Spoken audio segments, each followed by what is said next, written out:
Hello dear students, welcome to my channel. तो कैसा हुआ आपका सेट 2 का एग्ज़ाम? मुझे कमेंट बॉक्स में ज़रूर बताइएगा। क्या मेरे सैम्पल पेपर से आपको मदद मिली? तो चलिए अब मैं आपको सॉल्व करवाती हूँ आपका सेट 2 का जो आपका पेपर आज हुआ है। ठीक है, इंस्ट्रक्शंस वगैरह वो सब आपने पढ़ ही ली होंगी। सब वही 10 प्रश्न एक एक नंबर के, 11वां 12वां 2 के और 13वां 14वां 3 नंबर का था। तो चलिए हम अपना सॉल्यूशन स्टार्ट करते हैं। पहला प्रश्न है 0.07 जमा 0.008 किसके बराबर होगा? ऊपर मैंने लिखा, पहले मैंने लिखना है 0.007।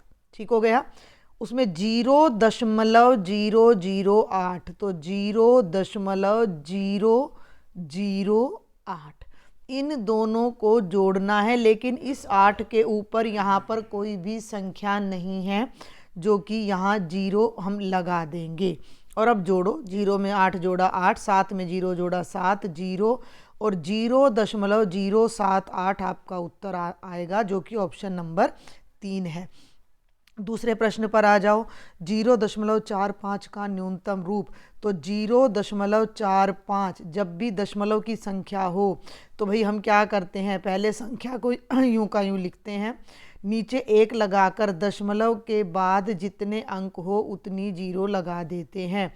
तो ये बन गया 45/100। लेकिन न्यूनतम रूप में बदलना है तो 45 5 से भाग हो जाएगा, 5 निम 45, 100 भी 5 से भाग हो जाएगा, 5 दूनी 10, 0। तो ऊपर 9 और नीचे 20, 9/20 आपका उत्तर आना चाहिए था। तो देख लो इसमें 9/20 कहाँ है? Option number 2। तीसरे प्रश्न पर आ जाओ। सूचनाएं प्राप्त करने के लिए क्या एकत्रित किया जाता है? तो आंकड़े एकत्रित किए जाते हैं। चौथे पर आ जाओ। 10 सेंटीमीटर भुजा वाले वर्गाकार खेत का क्षेत्र का क्या क्षेत्रफल होगा? वर्ग का क्षेत्रफल होता है बच्चे भुजा गुणा भुजा। अब वर्ग की भुजा कितनी है? 10, तो 10 को 10 से गुणा करोगे तो 100 वर्ग सेंटीमीटर आपका 10 250 और वर्ग सेंटीमीटर में होता है, तो 100 वर्ग सेंटीमीटर आपका क्षेत्रफल आ जाएगा, जो कि ऑप्शन नंबर 2 है। आगे चलते हैं प्रश्न संख्या 5 पर।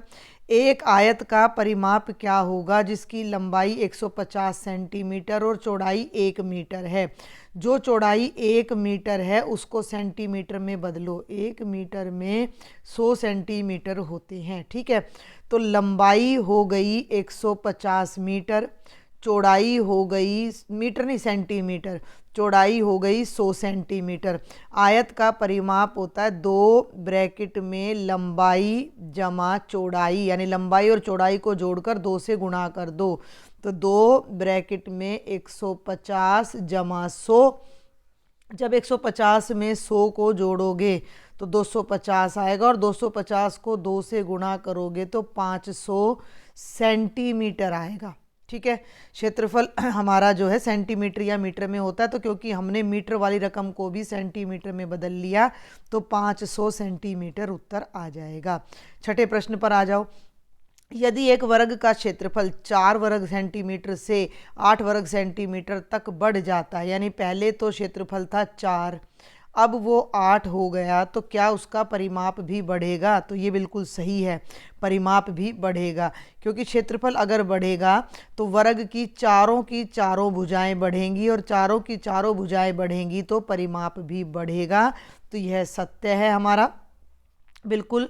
7वें प्रश्न पर आ जाओ। 7 का मिलान चिन्ह, तो 1 2 3 4 5 6 और 7, बिल्कुल आसान प्रश्न है। अच्छा जी, अब आ जाओ प्रश्न संख्या 8 पर। ये भी बेहद आसान है। 4 मीटर में कितने सेंटीमीटर होंगे? अभी अभी मैंने आपको बताया है कि 1 मीटर में 100 सेंटीमीटर होते हैं, तो बेटा 4 मीटर के लिए 100 को 4 से गुणा कर देंगे और ये अपना 400 सेंटीमीटर आ जाएगा। तो आपने इस ऑप्शन में 400 भर देना था खाली स्थान में।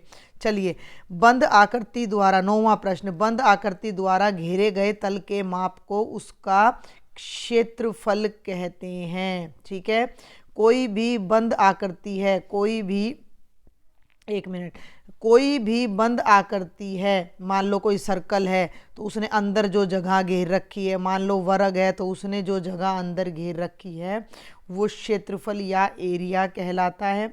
और 1 नंबर का लास्ट क्वेश्चन बहुत ही आसान, देखो 0.3 बड़ा है 0.2 से, तो यह बिल्कुल सही है। 11वें प्रश्न पर आ जाओ। अब ये 2-2 नंबर के प्रश्न हैं। 3750 ग्राम को किलोग्राम में बदलो। ग्राम छोटा होता है, किलोग्राम बड़ा होता है, तो जब हम ग्राम को किलोग्राम में बदलेंगे तो 1000 से भाग कर देंगे। और जब आप 1000 से भाग करोगे तो पीछे से 3 अंक छोड़कर 0, पीछे से लिखना शुरू करो, 5 और 7, 3 अंक हो गए। अब यहाँ दशमलव लगा दो और फिर 3 लिख दो, तो 3.750 किलोग्राम आपका उत्तर आ जाएगा।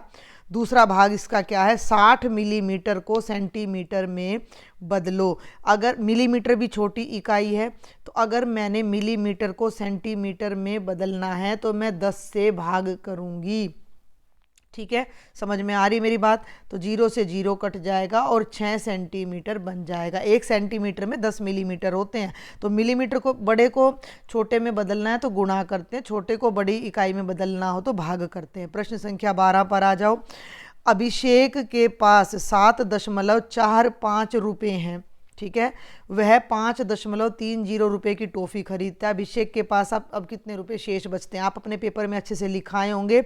आपको लिखना था अभिषेक के पास कुल रुपए 7.45, टॉफ़ी खरीदी इतने की, तो शेष कितने बचे?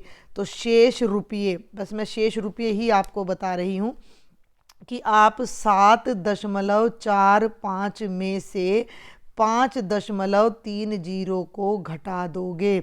दशमलव के नीचे दशमलव, इसमें से 5 में से 0 गया 5, 4 में से 3 गए 1, दशमलव के नीचे दशमलव, और 7 में से 5 गया 2, तो बच्चे 2.15 रुपये उसके अभिषेक के पास शेष बच जाते। बहुत ही आसान पेपर है, बहुत ही आसान। चलिए 13वें प्रश्न पर आ जाएं। ये आपका है 3 अंक का। ऐसा प्रश्न मैंने भी कुछ सैंपल पेपर में दिया था। कक्षा 6 के 30 विद्यार्थियों की मिठाइयों की पसंद निम्नलिखित है। लड्डू बर्फी, लड्डू जलेबी, लड्डू रसगुल्ला, जलेबी लड्डू बर्फी वगैरह वगैरह। ठीक है, ये आप पढ़ लेना। मिठाइयों के इन नामों की मिलान चिन्ह का प्रयोग करते हुए एक सारणी में इनको व्यवस्थित करो और कौन सी मिठाई छात्रों द्वारा सबसे अधिक पसंद की गई। तो आपने क्या करना है, कौन कौन सी मिठाई देख लो, लड्डू है, बर्फ़ी है, जलेबी है, रसगुल्ला है। ठीक है, तो आप अपना सबसे पहले लिखोगे मिठाई का नाम। ठीक है, हमें यहाँ थोड़ी दिक्कत तो हो सकती है इसको करने में। लास्ट पेज पर देखें, कहीं खाली नहीं है हमारे पास, तो हम थोड़ा सा इसको कंजस्टेड करते हैं। अच्छा, ठीक है, और अब हम यहाँ पर लिखते हैं मिठाई का नाम अपना। उठा लो।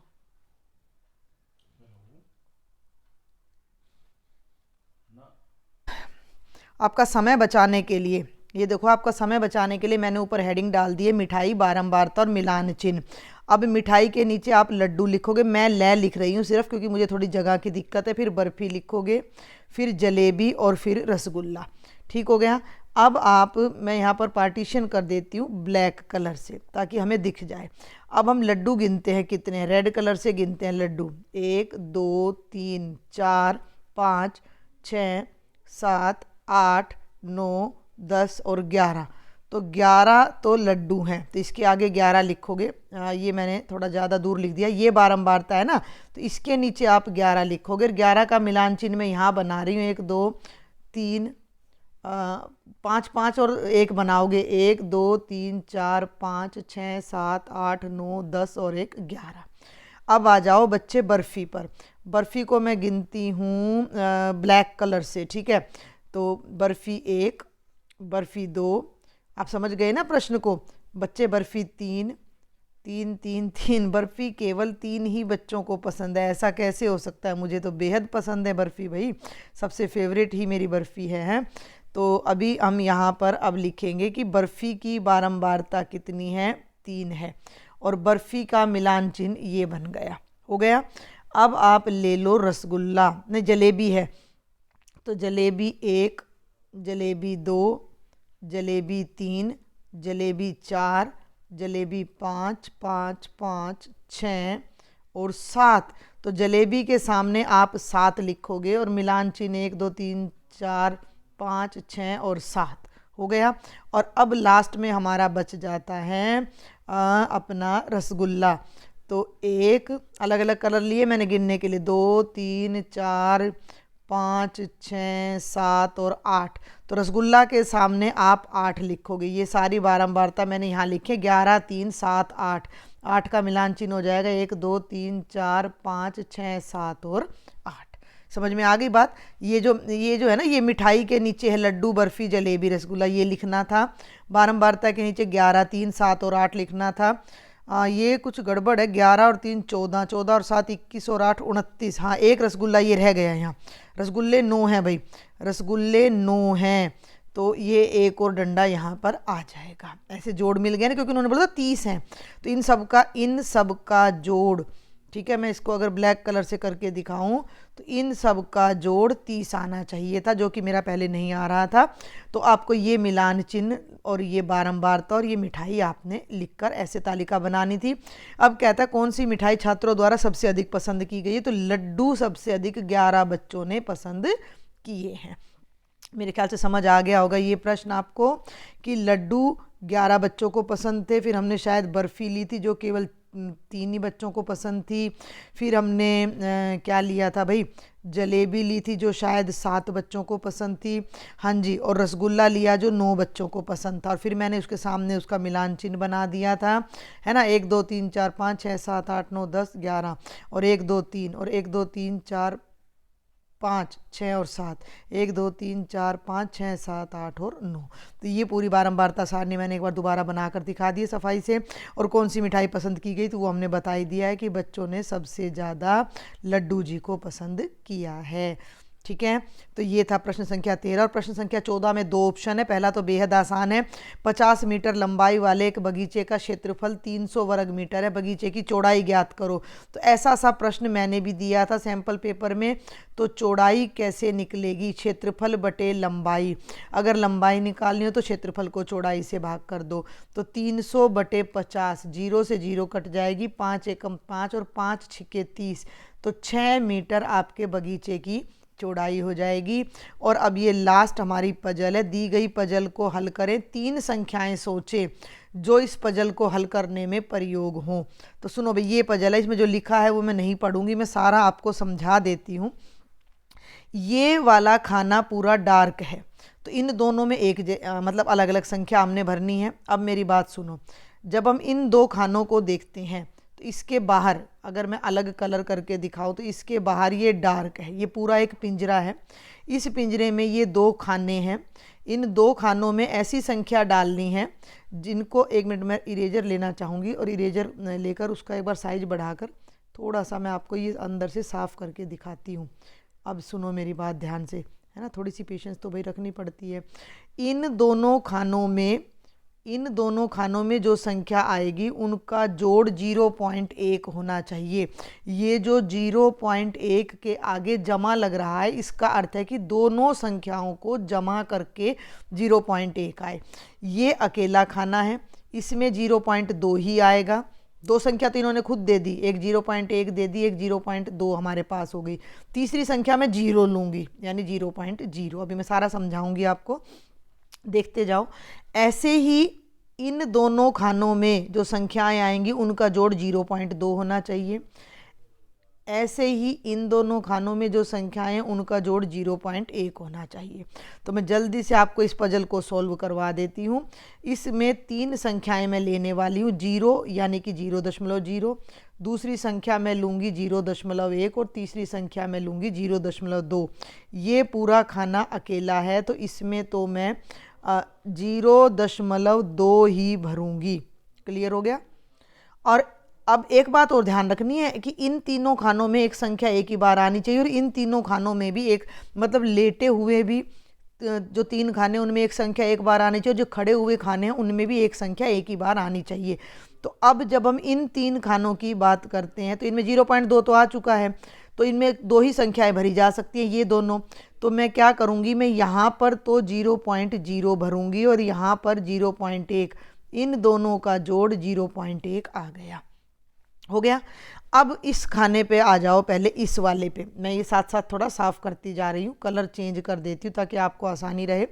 तो मैं यहाँ पर 0.2 लिख रही हूँ, ये 2 है भाई, ध्यान से सुन लेना, और यहाँ 0.0, इन दोनों को जोड़ूंगी तो 0.2 आ गया।